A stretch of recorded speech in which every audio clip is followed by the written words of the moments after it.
All right, good morning, everybody. Just wanted to bang out a quick one before I head out to start my day.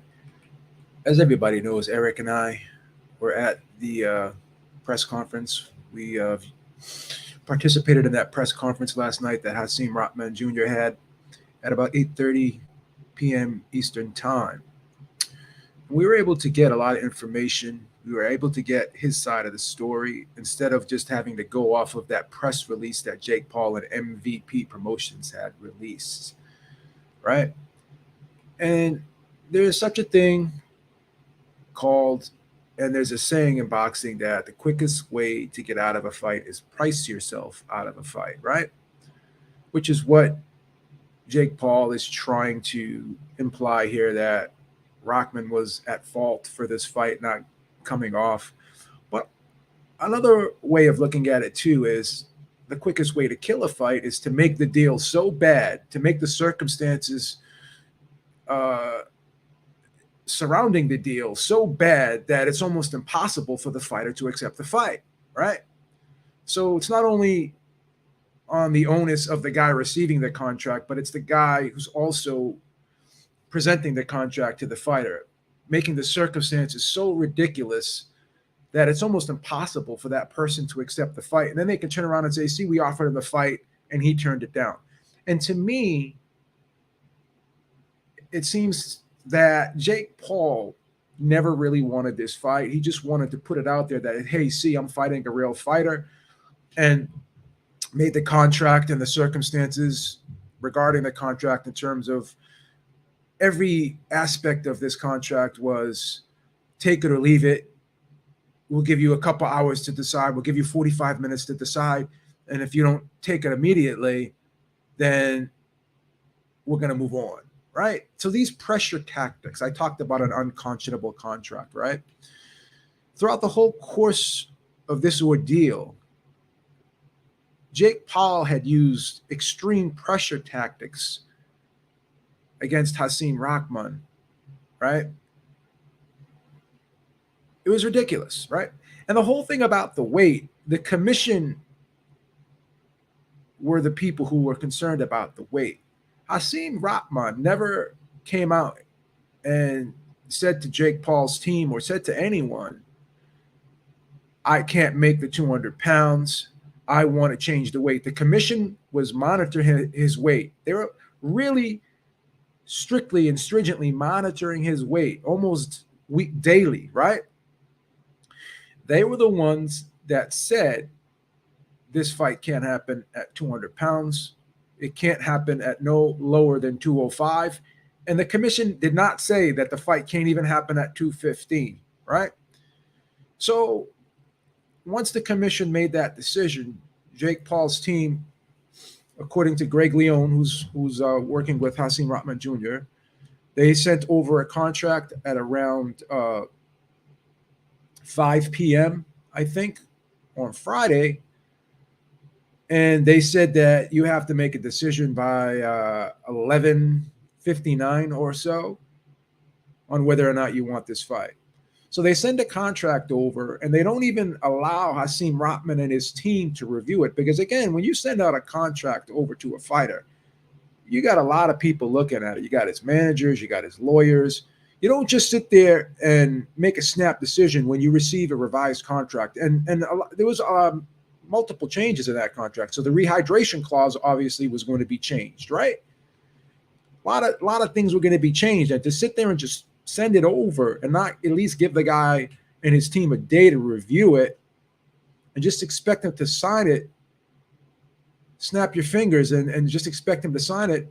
Would Jake Paul and his team receive a contract and make a quick decision in about 5 or 6 or 7 hours and not have ample time to review a contract? Who does that? Who does that in their life, right? When you go on a job interview and you're offered a job, right? And you take time to make your decision. Would you take a job if your employer said, okay, you got to make a decision right here and now? Don't you say to the guy, well, give me a day, or give me at least a day to think about it, and then I'll get back to you? Who makes a snap decision in such a big event like this in such a short period of time, right? So it seems to me like Jake Paul and his team created such an environment, right, where they wanted this fight to not happen, right? They wanted this fight to not happen. They're sitting there weighing the guy every day, uh, looking at what's going on in his camp. Like they're just going out of their way to find things that they could nitpick at to make it difficult for Hasim Rahman, not only to accept this fight, but throughout the whole promotion, they were just treating him like trash, like a second-class citizen, right? So that's the whole thing there. Like they come out with this with a press release saying that Hasim Rahman pulled out of the fight when he never said no. He never said no to the 205. Now he did make a counter offer of 215, hoping that they could meet somewhere in the middle of 210, but he never said he would not go to 205, which was reported. So the fact that when you're negotiating a fight, you can't even counter offer or anything. You have like, in what world, right? In what world is one side not allowed to negotiate back with the other side? You hear all this bullshit about this A side, B side shit. You hear fans say, "Oh, well, he should just take whatever this guy gives him because it's the biggest payday of his career." Blah blah blah blah blah.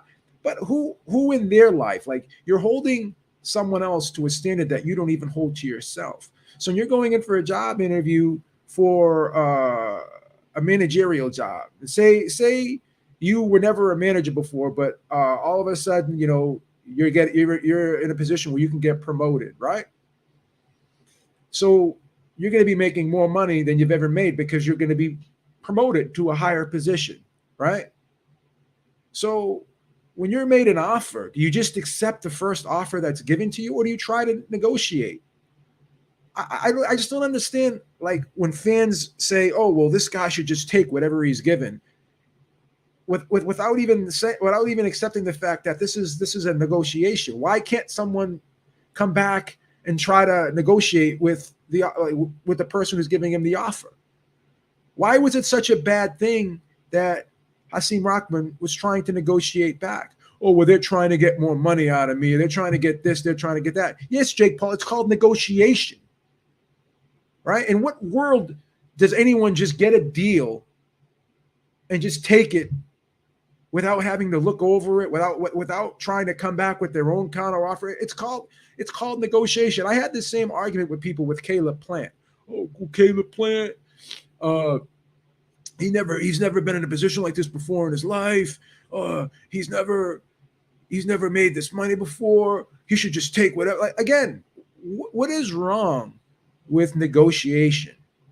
What is wrong with coming back with a counter offer? What is wrong with that? Like, in what world, all of a sudden, are we going to take bargaining out of a negotiation process?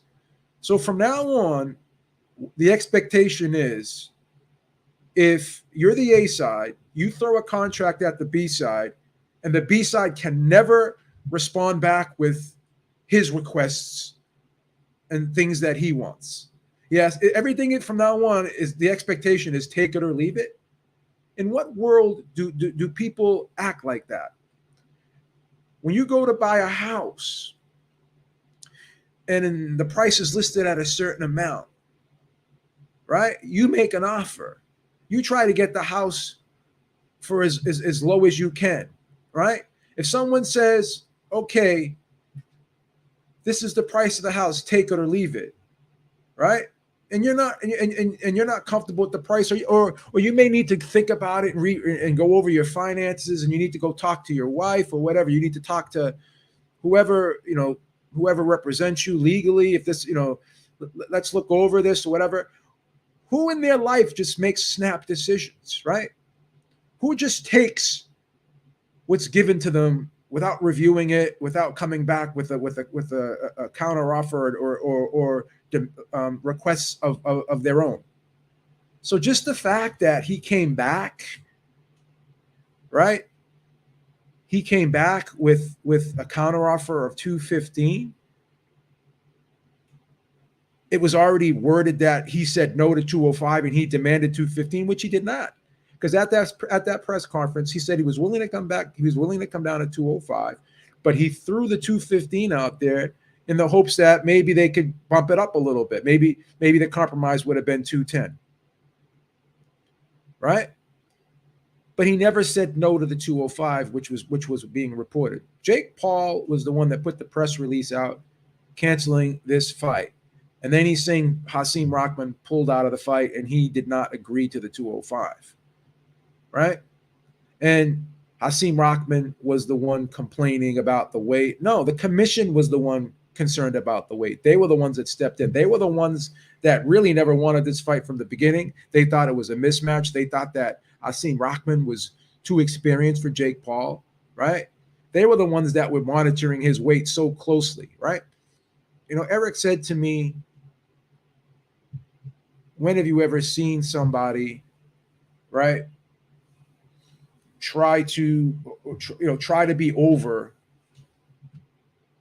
15 pounds or more for weight, whatever. Again, we don't know what Hasim Rahman was going to come in at, because we never were able to take this thing to the finish line and see what he was going to be when he stepped on the scale on August 5th. So to just assume that he was going to be 215 pounds on August 5th and he wasn't going to lose any weight in the last week of the fight, that's all assumption. That's all assumption. So he was not even given a chance to try to get down to the 205. He was not even given a chance to try to negotiate. He was just, throughout this whole promotion, everything was take it or leave it. You take what we give you. You have no right to come back with your own requests. And that's not what negotiation is. Just because you're the B side or you're not the A side or you're not the name fighter, right? And you tell someone that they don't have the right to come back with their own request. It's called negotiation. And I don't understand why all of a sudden in today's boxing world that we want a dictatorship now. We want the people in power to just dictate to fighters, right, who are not on the same level status-wise, to just not be able to open their mouth. You just shut your mouth. You take what you're offered. We don't want to even hear you come back with anything, any other request from your side. So we're going to take the negotiation aspect out of the sport of boxing. And from now on, fighters can't negotiate. A sides just tell B sides what's going to happen, and they have no say from now on. In what world would that be acceptable? And how would that be acceptable in your life? Right?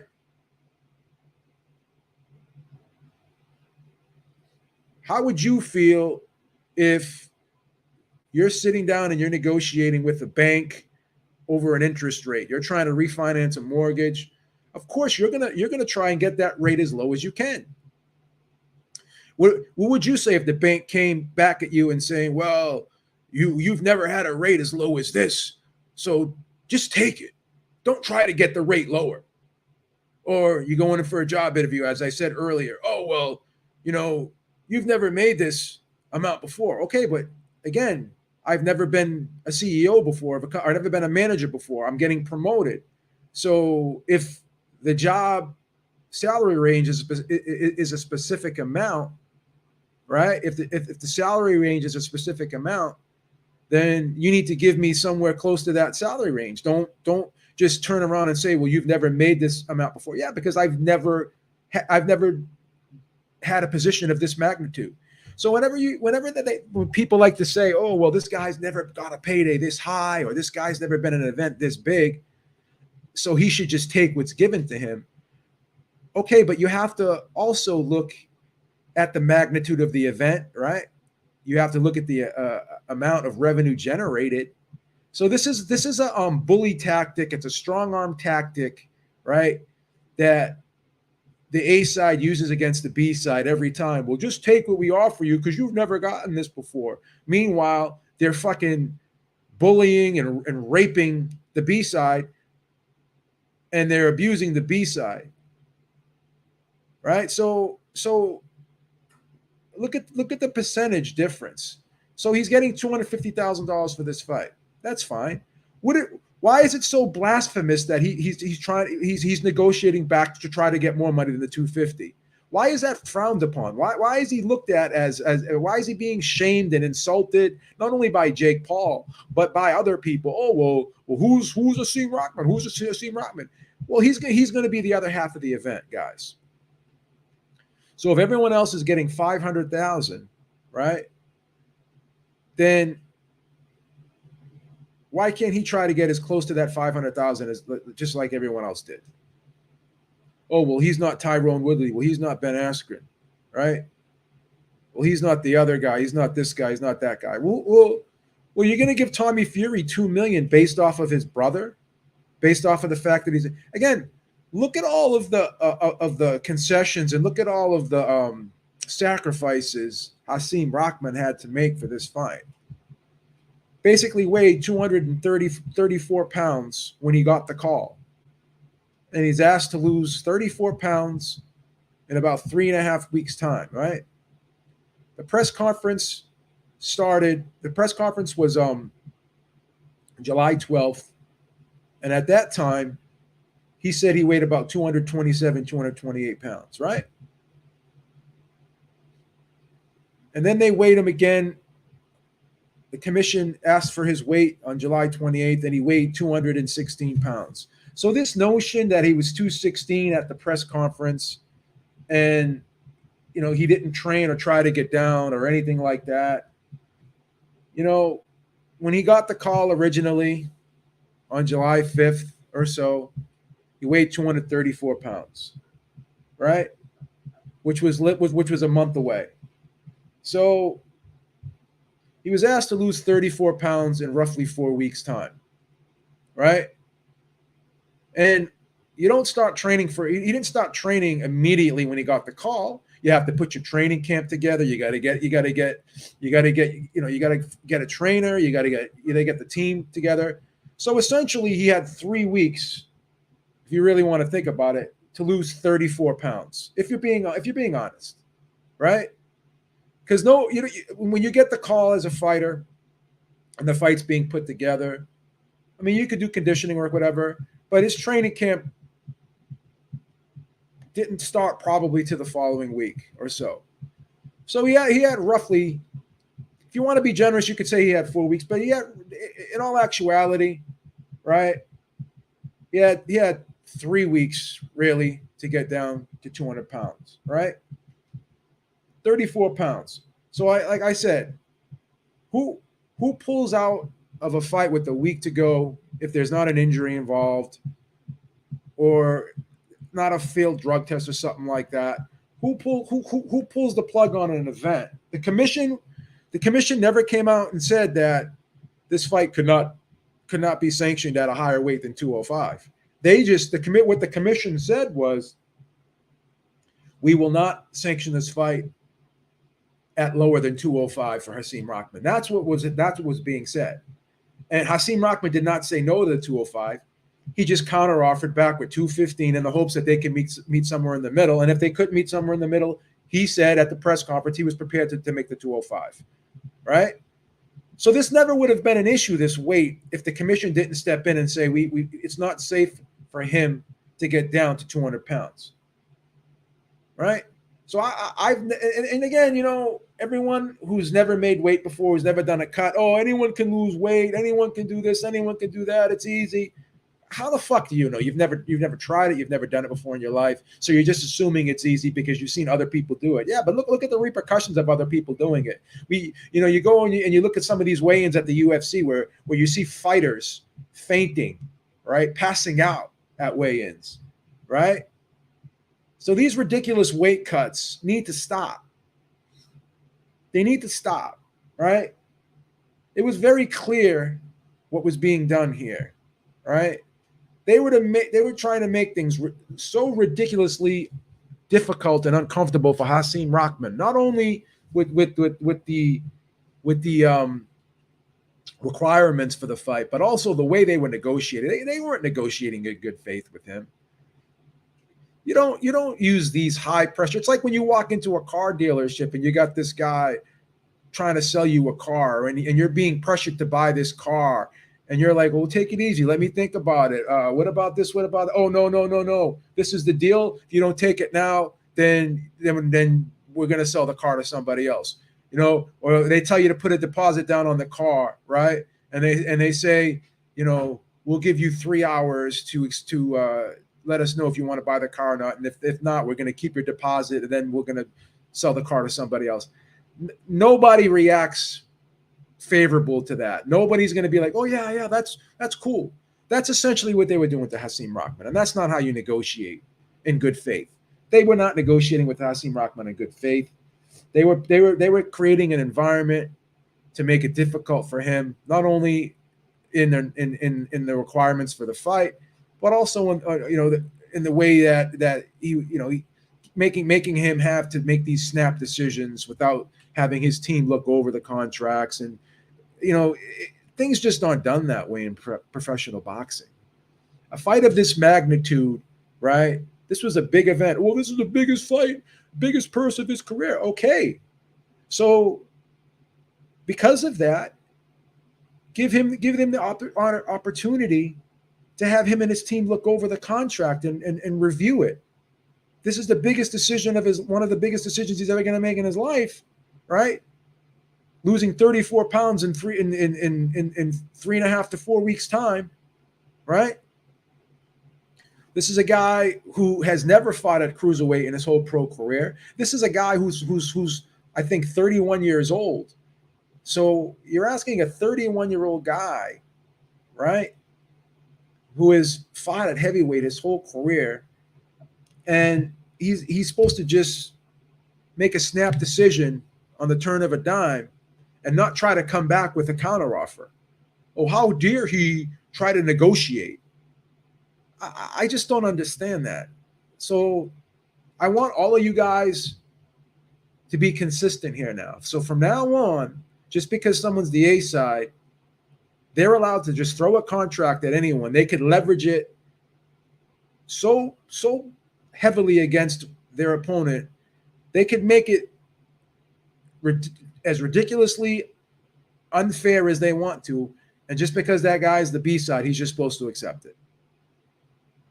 Like I said, when Caleb Plant was negotiating back with Canelo, he had every right to negotiate back with Canelo, right? What's wrong with that? Oh, this whole notion that just people are just supposed to take what they're given and not try to come back with some of their own requests. Apply that to your own life. Apply that to your own life. Next time you go on a job interview and you're offered a salary, just take the first offer you're given then, because you've never made that much in your life, regardless of what the job, regardless of what the salary range is for that job, right? And you're going to be doing a harder job. You're going to be working for a bigger company, right? From now on in your life, when you go to buy a car, just take the first price that's given to you. Take the first salary that's given to you. When you go buy a house from now on, right? Don't try to renegotiate your interest rate. Just take the highest rate that you're given. Let the powers that be dictate to you what you're going to be given in life, and don't try to come back with anything don't try to make your own counter offer with anything you do in life. So if you want Hasim Rahman to do that, then you do that in your life, right? Don't come back with anything. And from now on, Jake Paul's going to hold Jake Paul to the same standard, right? This whole thing that just because someone's the A side, they can bully the B side. Like I said before, it's okay to use leverage. It's fine. You could use leverage, but don't abuse leverage. I talked about unconscionable contract. This was an unconscionable contract. This was an unconscionable contract. Let's read the definition of an unconscionable contract, right? Let's read it. If a contract is unfair or oppressive to one party in a way that suggests abuses during its formation, a court may find it unconscionable and refuse to enforce it. A contract is most likely to be found unconscionable if both unfair bargaining and unfair substantive terms are shown.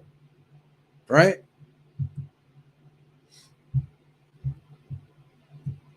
What are some examples of unconscionable contracts?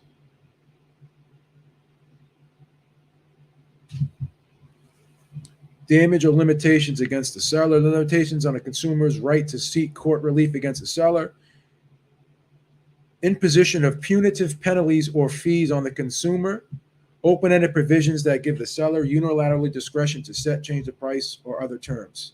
Right? So this was an unconscionable contract because Jake Paul, in my opinion, was bullying Hasim Rahman. He was abusing his position. He was abusing his leverage here. I think he went above and beyond what was fair here. These high pressure tactics, right? Constantly moving the goalpost, right? Not only with the weight limit, but the rehydration clauses, giving the guy no time to make the decision. Everything was take it or leave it. And again, that's not how the world works. That's not how boxing works. More often than not, when you tell someone to take it or leave it and they feel like they're being pressured into doing something, it makes them uncomfortable. When you're uncomfortable, you don't want to do something, right? No one operates like that. No one operates like that. You know? So Jake Paul, I think, was being very dishonest there. They were lying and saying that at that press conference, Hasim Rahman weighed 216 pounds and he only lost 1 pound in 3 weeks. That's bullshit. At that press conference, Hasim Rahman claimed that he was around 227, right? Coming down from 234. So he lost roughly 7 pounds in a week, right? And then after that, in the 3 weeks, right? So he's about 227.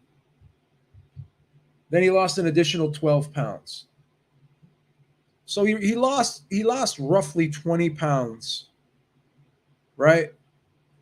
In around a 3.5 to 4 week period, right? And on July 29th, he weighed 215. So this whole bullshit that he weighed 216 on July 7th is a lie, right? I don't believe it. I don't believe it. I don't believe it at all, right? And this whole thing that he said no to the 205 when all he was trying to do was negotiate back and try to get it a little bit higher than the 205. Just because he made an attempt to get it higher than 205, that doesn't mean he says no, right? So again, when you make a counter offer, does that mean that you're saying no to the original offer? Right? Is that what we're supposed to believe now? That he said no because he made a counteroffer? Oh, well, who the fuck is he to make a counteroffer? That's not. I mean, again, you're shitting all over this guy, saying that he doesn't even have a right to come back with a counteroffer or try to negotiate back. So this is the new standard, right? You take what you're given and just shut your mouth and don't say anything back, right? This is what I call oppressive bullying and negotiating tactics. If this is what you guys are for and this is what you want moving forward, right? Then all the power to you, because I just think I think it's bullshit. I think it's bullshit. So again, he didn't weigh 216 on July 7th. That was bullshit. That was Jake Paul saying it. The commission never came out and said that, right? He never said that he could not make the 200 pounds. The commission said that they didn't think it was safe for him to make the 200 pounds. The commission said they would not sanction the fight for lower than 205. So the 205 was presented to him. He came back with 215, hoping that they could meet somewhere in the middle. What's wrong with that? Oh, well, he didn't agree to what.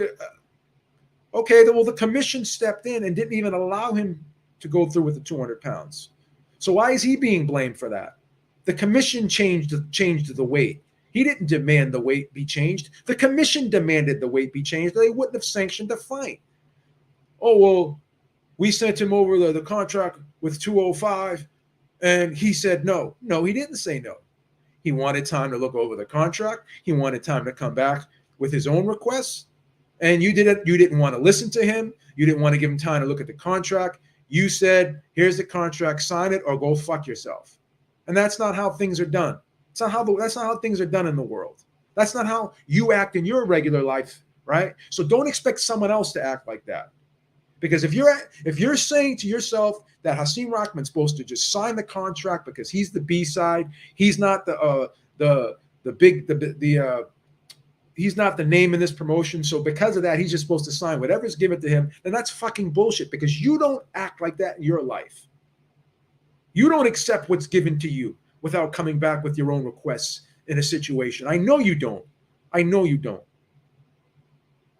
You're not going to sit there and tell me you've taken the first offer that you were given in your life. You've taken the first offer for an interest rate on a mortgage. You've taken the first offer for a job interview. You've taken the first offer when you go to buy a car.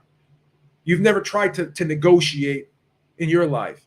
So we're going to shame this guy just because he tried to negotiate. Oh, he didn't want to make the 200 pounds. He signed the 200 pounds, so we just got to accept it. Okay, but the commission stepped in and changed the weight, and a new contract was drawn up, and he's just supposed to sign the new contract without going over it and without trying to negotiate the contract himself, without trying to come back with another weight, right?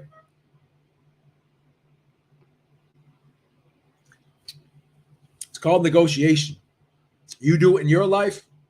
Why can't he do it in his? He never said he's still willing to make the 205 if that's the case.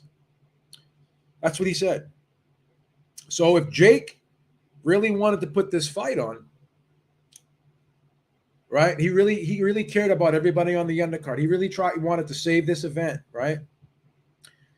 He would say, okay, I don't want to go higher than 205. This is my position. If you take the 205, or I'm not going to fight you at any weight higher than 205. But Jake never did that.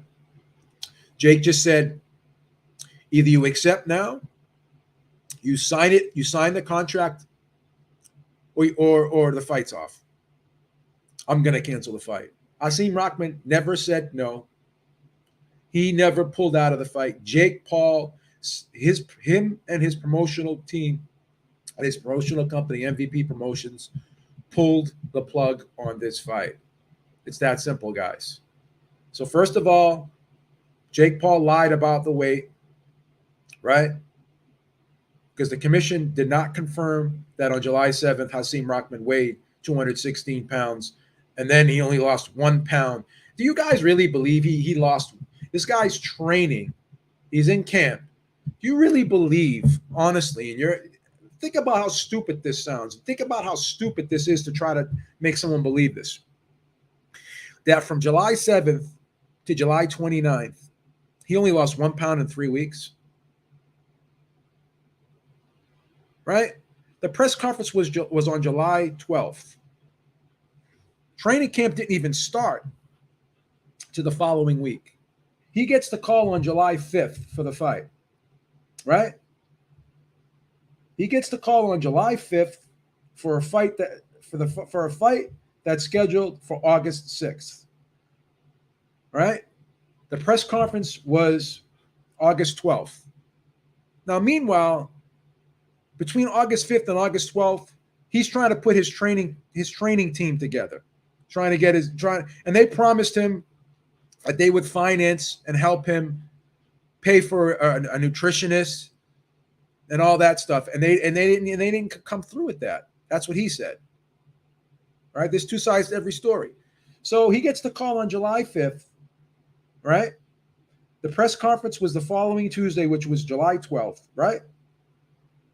So training camp is probably starting. He gets the call July 5th. You can assume that maybe he started doing his conditioning work, right? Right. So on around July 5th, when he got the call, he was about 234 pounds, right? So July 12th, he reports that he weighed about 226-ish, right? So he lost about 8 pounds, roughly 8 to 9 pounds in a week, right? On July 12th, he was about 227-ish, he claims, right? So then July 29th, he's 215.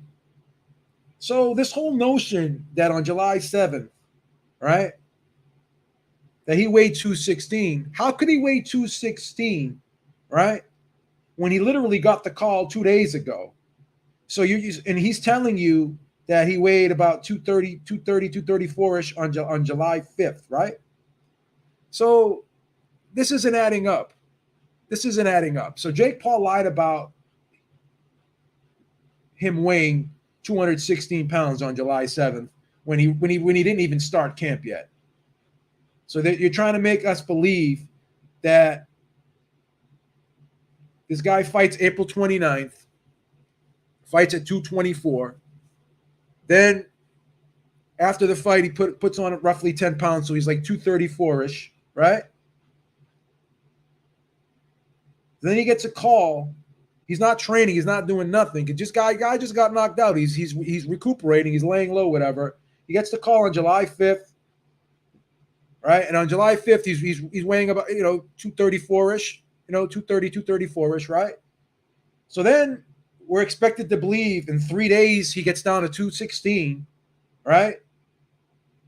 On July 7th, he weighs 216, right? So they weighed him. Supposedly they weighed him on July 7th to see what his starting point was. So we're supposed to believe his starting point was 216 when he just recently fought at 224 and then took some time off after getting knocked out on April 29th and then put on an additional 8 to 10 pounds. So we're supposed to believe that his starting weight was 216 throughout this whole process. Think about how much bullshit that is. That's a fucking lie. And then we're supposed to believe that he said no just because he was trying to counteroffer what was presented to him. And we're supposed to believe that he gets a contract on Friday night, roughly between 5 and 6 o'clock, and he's supposed to sign that contract. They're giving him to like 11 o'clock or 11:59 or whatever it is. So they're essentially sending a contract over, right? Giving him like 6 or 7 hours to sign the contract, not let his team look it over. I mean, who does things like this, right? So Eric said to me yesterday, when have you ever seen someone try to come over the weight limit 15 pounds? Well, we don't know he was going to, on August 5th, he was going to weigh 215 pounds. We don't know that. I don't believe he was going to weigh 215. I believe he could have lost the 10 pounds in 1 week. It wouldn't have been comfortable, but I think he could have done it. So the fact that he comes back at 215, hoping that they could meet somewhere in the middle of 210, all he's doing is negotiating. Again, I stress this vehemently. Why can't he negotiate back? What is this thing? Like all of a sudden, fuck you, I don't care. You shut your mouth and you be a good guy, be a good man, and you just take what's offered. I mean, again, I just don't understand the fact that you guys want to shame this guy just for the fact that he's trying to negotiate back. Oh, well, he's trying to extort more money. It's called negotiation. Everybody wants more money than what they're offering. We all we all act this way and do this. We walk into a supermarket. We try to look for the cheap, get the best deal when we're buying food or products. No one just says, I'm going to take the first offer. I'm going to pay the highest amount for something. No one does that in their real life, right? So to sit there and shame this guy is fucking ridiculous, and I'm just not with it. I'm not with it, right? So Jake Paul has been totally disingenuous. He never negotiated in good faith. I think he wanted to make this so difficult that it was almost impossible for this event to go through, right? They were sitting there weighing this guy constantly monitoring his weight, putting all this pressure on this guy. I mean, I don't give a fuck that he was the B side of this promotion. He still deserves the right to be treated with respect, right? Oh well, Tommy Fury deserves 2 million because he's Tyson Fury's brother. Well, again, this is Hasim Rahman Sr.'s son, right? A guy who knocked out Lennox Lewis and a guy who was a former heavyweight champion of the world. So this guy's not just some nobody, right? This guy's not just some nobody. Is he as popular as Tommy Fury? He's more popular than Tommy Fury in the United States, I would think, or just as. Listen to this shit. Listen to this shit. Rahman is at fault here. No one knew Rahman until now. Jake did him a favor. Now people know him. Rahman shouldn't have agreed if he wasn't serious in fighting. He signed a contract. Again, this is all lies. You read a press release and you're believing everything the press release said. First of all, he didn't back out of the fight, right? Second of all, he didn't say no to the 205. Third of all, he wasn't the one that changed the weight. The commission changed the weight. So you are misinformed here, sir. You're misinformed here, sir. And again, unless you take the first offer that's given to you in every facet of your life, when you sit down and apply for a job and you're going on an interview and you're offered a salary, then you're not allowed to come back and try to get more than what the offer is, right? If that's your expectations of Rahman, then you have to live your life that way too. And I know you won't do it. You're holding someone else to standards you wouldn't hold to yourself. You're a hypocrite. You're a hypocrite. Why did Jake Paul cancel the event then, if he wanted the fight to happen? That's bullshit.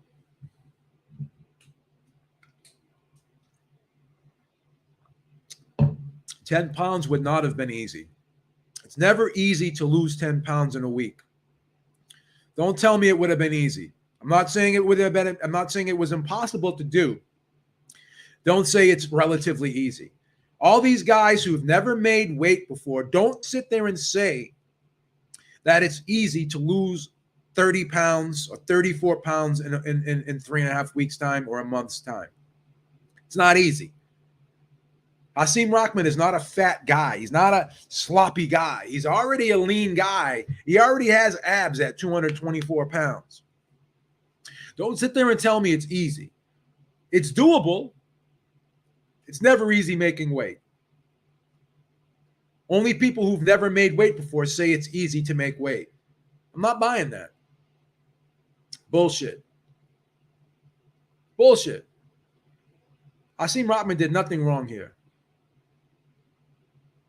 You guys don't want to give him a voice. You want him to just shut up, not say anything, and you want him to just not try to negotiate. So that's the thing. From now on, when you're the B side, you're not allowed to make a counteroffer when you're offered a contract, and you have to sign a contract within a 5 to 6 hour period, right? And that's it. So next time you go buy a house, right, I want you to buy that house within a 5 hour period. Right? When you go to buy a car and the guy says, this is the price, we need a deposit. Are you just defending him because you interviewed him? Why would you say that? Why would you say that?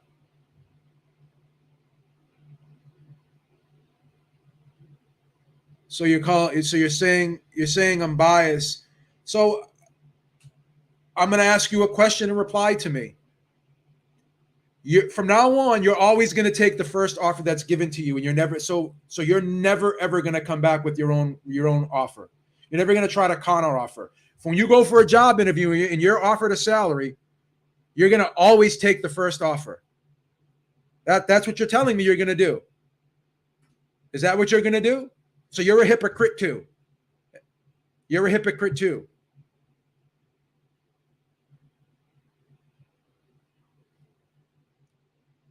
I'm defending him because I don't hold people to a standard I would not hold to myself. Every time I've been on a job interview and I was offered a salary, I always tried to ask for more because that's the right thing to do. You never take the first offer given to you.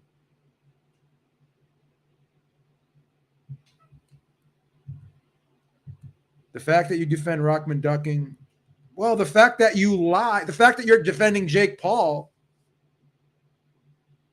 is even lower because, again, you're a hypocrite. You're a hypocrite. You're a phony and you're a fraud. You know why? Because you don't take the first offer you're giving every time. You don't take the first offer you're given every time. So why do you expect?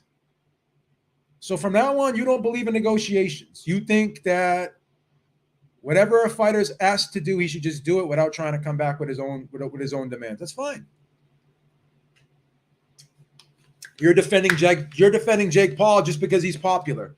So in your opinion, guys who are more popular than other guys have the right to just dictate to that person whatever they want, whether it's fair or not.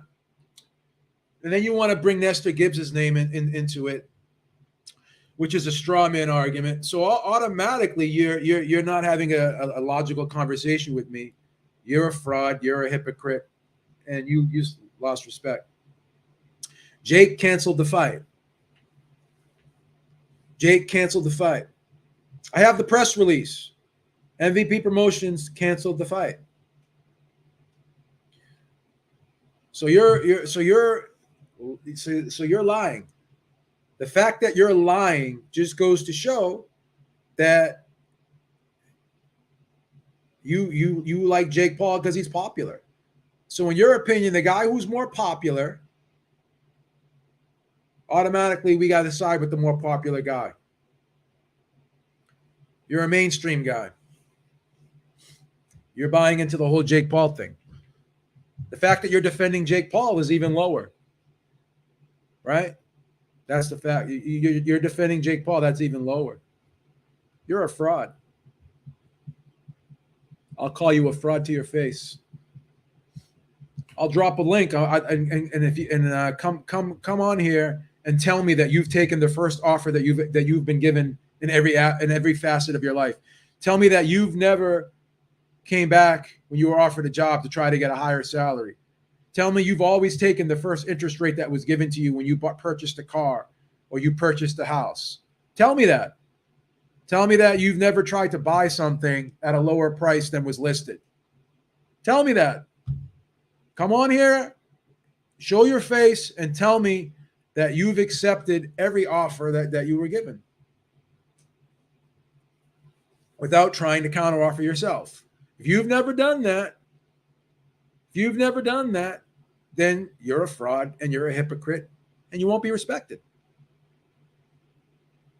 So it is what it is, guys. Rahman is a duck. Again, we can go back and forth on this. You don't like Rahman. You're a Jake Paul fanboy. It is what it is. Jake Paul is not keeping boxing alive. He sold 65,000 pay-per-views in his last fight against Tyrone Woodley. And Anthony Joshua is still a moneymaker in the sport of boxing. Tyson Fury is a moneymaker. Canelo is the face of boxing right now, but there are other guys who are very popular too.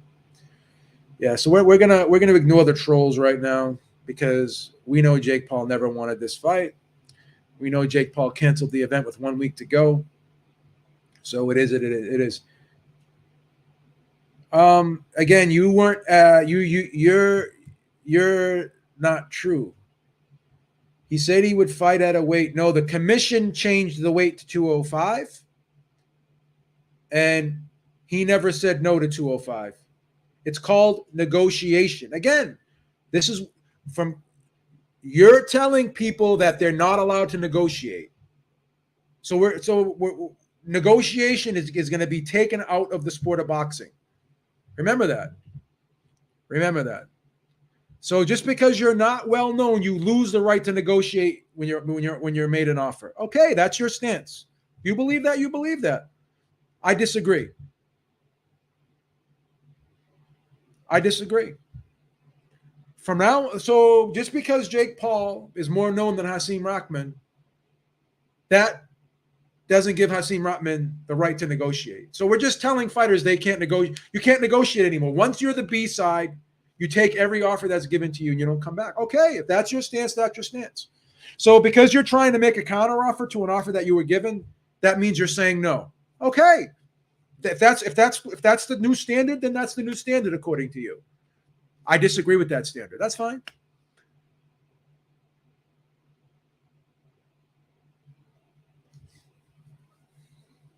So it is what it is. That's the new standard. That's the new standard. We're not allowed to these fighters are not allowed to negotiate anymore. We're going to take the negotiating. B side can't offer anything. No, but they can again. The B side can negotiate. You're the B side when you walk into a car dealership. You're the B side when you negotiate a mortgage with a bank. You're the B side when you go into a big company and apply for a job and you're offered a job.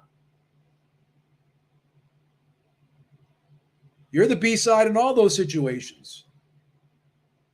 And you've never taken the first offer given to you every time. So why does Hasim Rahman have to do that? That's all I'm saying. Jake Paul didn't want the fight. Simple and plain. All right, guys, I got a blast. I'll catch up with you guys later. Maybe I'll be doing some more videos later in the week. But have a great day, everyone. Take it easy. Beeb is out. Talk to y'all soon. Have a good one, man.